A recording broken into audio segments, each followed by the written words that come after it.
Sterlite ஆலையை நிரந்தரமாக மூட சென்னை உயர்நீதிமன்றம் தீர்ப்பு அளித்துள்ள நிலையில் ஸ்டெர்லைட் ஆலையின் தலைமை செயல் அதிகாரி பங்கஜ் குமார் செய்தியாளர்களை சந்தித்து வருகிறார். அதன் நேரடி காட்சிகளை பார்க்கலாம். வணக்கம்.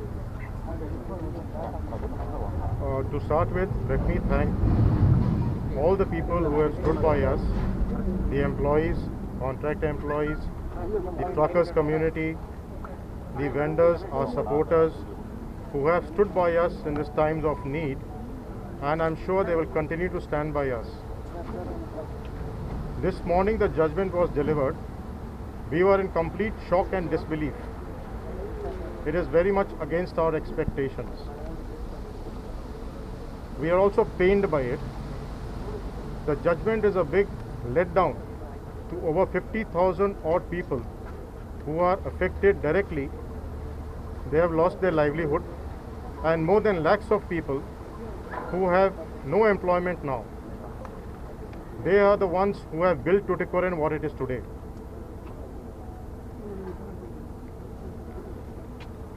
On one hand, the government is getting investors into the state, and on the other, they are shutting down a fully compliant plant which has run for more than 25 years and contributed immensely to the progress of the country. We have produced over the years almost 40% of India's copper, and ensured that we are self-sufficient on copper.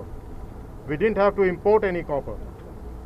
In the last 2.5 years, the country has imported copper at a high price, spending almost $2 billion per year.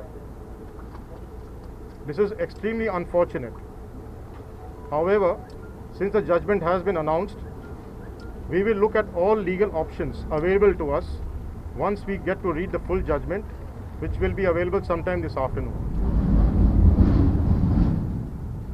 I again thank all the people who supported us and look forward to their support in future as well. Nandri. அனைவருக்கும் வணக்கம். இன்னைக்கு காலையில் சென்னை உயர்நீதிமன்றத்தினுடைய தீர்ப்பு Sterlite ஆலை மூடப்பட்ட வழக்கில்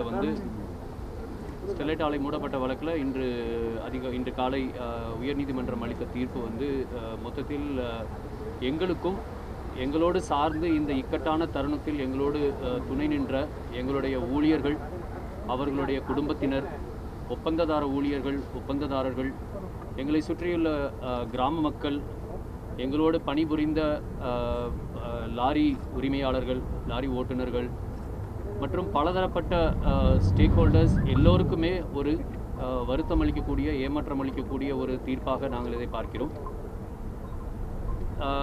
இந்த தீர்ப்பின் மகத்துவமானது என்ன என்றது எல்லாருக்கும் தெரிய வேண்டும் என்றால், கிட்டத்தட்ட 20 ஆண்டுகளுக்கு மேலாக இயங்கி வந்து கொண்டிருந்த எங்களுடைய ஆலை, சட்டத்திட்டங்களுக்கு உட்பட்டு இயங்கி வந்து கொண்டிருந்த ஒரு ஆலை பல்வேறு காரணங்களுக்காக கடந்த 2.5 வருடங்களாக மூடப்பட்டு கிடக்கின்றது. இதன் மூலமாக கிட்டத்தட்ட 50,000 குடும்பங்கள், இந்த ஆலையின் இயக்கத்தினோடு சார்ந்திருந்த குடும்பங்கள் மற்றும் அவர்களை சார்ந்திருந்த பல லட்சக்கணக்கான தொழில்துறைகளும் தொழில் நிறுவனங்களும் மூடப்பட்டு எல்லோருடைய வாழ்வாதாரமும் பாதிக்கப்பட்டு ஒரு மிக கடுமையான மோசமான நிலையை கடந்த 2.5 வருடங்களாக நாங்கள் சந்தித்து வந்து கொண்டுள்ளோம். இந்த இக்கட்டான தருணத்தில் நம்முடைய நாட்டிற்கே ஒரு பெரிய இழப்பு. காப்பர் தேவை என்பது ஒரு பொருளாதாரத்தின் அடிப்படை தேவை. கடந்த 2.5 வருட காலமாக இந்த காப்பர் தேவையானது வெளிநாடுகளிலிருந்து நம்முடைய நாடு இறக்குமதி செய்து வந்து கொண்டுள்ளது. கிட்டத்தட்ட ஒரு ஆண்டுக்கு 15,000 கோடி அளவுக்கு மதிப்புள்ள காப்பர் இறக்குமதி செய்யும் ஒரு நாடாக மாறியுள்ளது ஒரு துரதிருஷ்டவசமான நிலை. இந்த நிலை மாற வேண்டும். இந்த நிலைக்கான முயற்சி தான் நாங்கள் சென்னை உயர்நீதிமன்றத்தில் எடுத்துக்கொண்டிருந்த முயற்சி. அது ஒரு தற்காலிக பின்னடைவை சந்தித்துள்ளது என்றுதான் உங்களோடு பகிர்ந்து கொள்ள விரும்புகிறோம். இதன் தீர்ப்பின் முழு நகல் இன்னும் எங்களுக்கு கிடைக்கப்பெறாத இந்த சூழ்நிலையில் நாங்கள் தீர்ப்பின் நகல் கிடைத்த பிறகு அதை சட்ட வல்லுநர்களோடு முழு ஆய்வு நடத்திய பிறகு எங்களுக்கு சட்டத்தின் வாயிலாக என்ன ஒரு வழிமுறை இருக்கிறதோ அந்த சட்டத்தின் அடுத்த கட்ட நடவடிக்கைகளை தொடர்ந்து கண்டிப்பாக எடுத்து செல்வோம். இந்த ஒரு சட்ட போராட்டத்திலே எங்களோடு துணை நின்ற அத்தனை பேருக்கும், ஊடக நண்பர்களுக்கும், அனைவருக்கும் எங்களுடைய நிறுவனத்தின் சார்பாகவும் நிறுவன ஊழியர்களின் சார்பாகவும் நன்றியை தெரிவித்துக் கொள்கின்றோம். தீர்ப்பின் முழு நகல் படித்து அறிந்த பிறகு எங்களுடைய அடுத்த கட்ட நடவடிக்கையை பற்றி உங்களோடு பகிர்ந்து கொள்வோம். நன்றி. Sir, already you were contemplating on implementing layoffs. Will you continue with that plan, or will you wait for the for the outcome of the legal remedies you are? No, the layoffs is a possibility. It may happen even now because of the COVID economic situation in the country today and our continued closure for more than 2.5 years.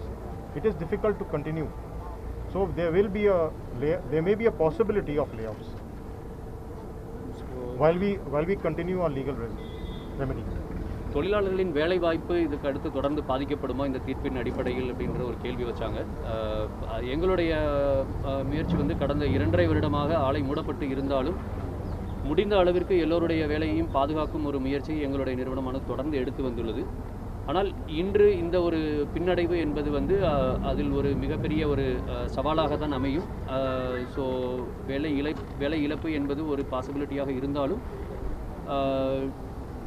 எங்களுடைய நிறுவனத்தின் மேலாளர்களோடு கலந்து ஆலோசித்து ஊழியர்களின் நலனை கருத்தில் கொண்டு அடுத்த கட்ட நடவடிக்கைகள் எங்களால் எடுக்கப்படும்.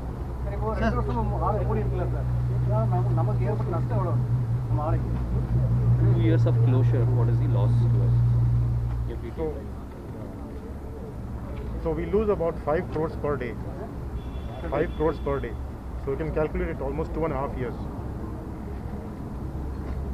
ஆலை மூடப்பட்டிருந்தனால உள்ள பொருளாதார இழப்பை பற்றி கேட்டீங்க நீங்கள். இந்த பொருளாதார இழப்பு என்பது வந்து இந்த ஆலையின் இயக்கத்தின் சார்பாக மட்டும் ஒரு நாளைக்கு 5 கோடி இழப்பு. இதை தாண்டி தூத்துக்குடி மாநகரத்தின் பொருளாதாரத்தில் ஒரு ஆண்டிற்கு கிட்டத்தட்ட 600 கோடி பொருளாதார வர்த்தகமானது தடைப்பட்டுள்ளது. இதையும் தாண்டி எங்கள் ஆலையிலிருந்து வரக்கூடிய மூலப்பொருட்களை வைத்து இயங்கக்கூடிய பல்வேறு தொழிற்சாலைகள் மூடப்பட்டோ இல்லை அந்த மூலப்பொருட்களை வந்து வெளிநாடுகளிலிருந்து இறக்குமதி செய்து உபயோகிப்பதனால் அவங்களுடைய தொழிற்சாலை தொடர்ந்து இயங்க முடியாத ஒரு நிலை, இப்படி பல்வேறு பொருளாதார சிக்கல்கள் நிறைந்த ஒரு சூழ்நிலை தான் இங்கே நிலவுகிறது.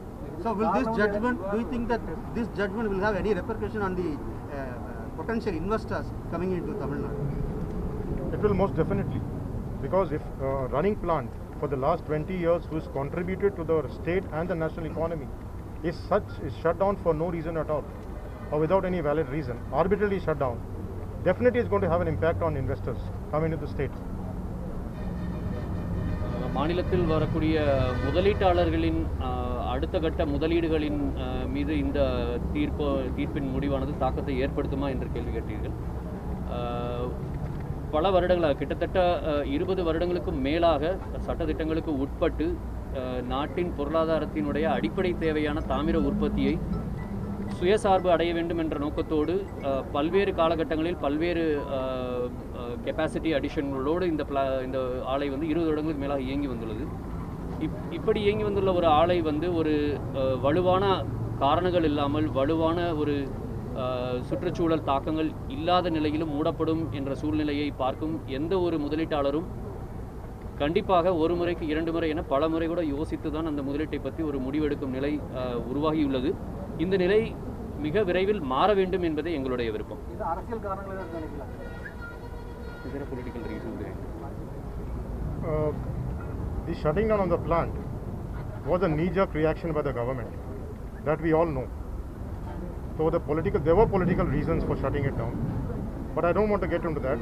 We are into the courts. We have come out of High Court. We will take the next legal action, whatever is available to us, to seek for a remedy. அரசியல் காரணங்கள் இருந்துச்சா இல்லையான்றதை பற்றி நாங்கள் வந்து கருத்து கூற விரும்பலை. எங்களை பொறுத்த வரைக்கும் வந்து ஆலையை மூட சொல்லி ஒரு அரசு உத்தரவு, அதை எதிர்த்து நாங்கள் வந்து நீதிமன்றத்தை அணுகியிருக்கோம். ஸோ இந்த நாட்டினுடைய நீதித்துறையின் மீது எங்களுக்கு அளவு கடந்த நம்பிக்கை உள்ளது. ஸோ நீதித்துறையின் முதல் கட்டத்தில் ஒரு பின்னடைவு இருந்தாலும் நீதித்துறையின் உச்சகட்ட அமைப்பான உச்ச நீதிமன்றத்தில் எங்களுக்கு நீதித்துறையின் ஒரு நியாயமான ஒரு முடிவு கிடைக்கும் என்ற நம்பிக்கையோடு நாங்கள் எங்களுடைய சட்ட போராட்டத்தை தொடர்வோம். இதில் வந்து நிறைய ஆசிட் இருக்குது, இதில் வந்து ஹசார்ட்ஸ் நிறைய இருக்குது, அதெல்லாம் நீங்கள் அப்புறப்படுத்தாமல் வச்சுருக்காங்கன்னு சொல்லுவீங்க. இப்போ நீங்கள் அப்புறப்படுத்த ஏதாவது வாய்ப்பு இருக்குதா? All hazardous chemicals have you been already evacuated, or is there any opportunity to further evacuate? No, they're all fully evacuated. Fully evacuated. இப்போ வந்து வழக்கு விசாரணை அரசு தெரிவிச்சு நீதிமன்றத்தில் சொன்னதில் இங்கே இருக்கக்கூடிய இண்டஸ்ட்ரீஸில் 51 இண்டஸ்ட்ரீஸ் நீங்கள் தான் நச்சுப்புற வெளியிட்ட ஒரே இண்டஸ்ட்ரீஸ் சப்ளை பண்ணுறீங்க. Out of 51 industries in Sipcat, we are the only one who are emitting hazardous gases. No, that is Government stand. What is it? no, that's the government stand, not the legal stand.